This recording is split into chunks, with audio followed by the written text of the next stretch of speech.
The world of work, the world of learning, the world of play, all altered perhaps forever by a virus that's changed everything. There is only one teacher. That teacher in the real world can only teach 30 people. That teacher in a virtual world could teach an infinite number of people. Past months that have forced us to be apart have also brought lessons about how better to share resources while apart. So we've been living in a pandemic where we've seen VR double, triple in sales.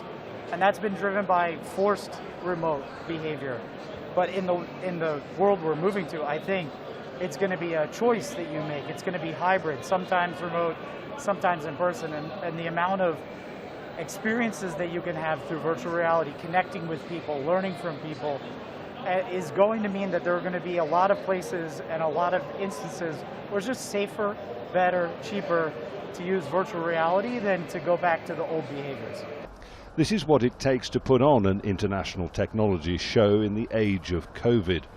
There's large-scale testing, digital proof of COVID status, and a Mobile World Congress diminished by travel restrictions. Yet for all that, it is able to tell us something about communications and technology after the pandemic, when all of this is gone.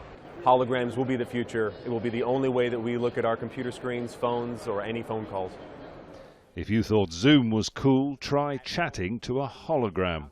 Zoom has been a fantastic connection for people, but it's definitely lacked the ability to emotionally engage at the same level that we had before. So this is really a stepping stone that we see to allow people to get back to that emotional engagement. It doesn't matter if you're in Japan and I'm in the United States, or we're across the entire planet. You can still engage with somebody at the same level that you used to, or at least in a better way than we have had. The return of big events like this one show that in some parts of the world the pandemic is loosening its grip. It also suggests that we won't be returning to things quite as we left them. This is futurist CECILIA Tam. People have changed in terms of their behavior. Companies have understood that their boundaries are more malleable. Technologies are increasing capacity. And so all of the indications are telling me that we will be within this range. To what extent, how far are we going to let people work at home and versus how far are we going to move everyone back? That is to see, but we're not going to go back like before.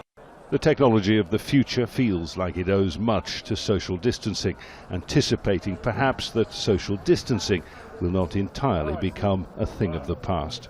Jonah, Al Jazeera, Barcelona.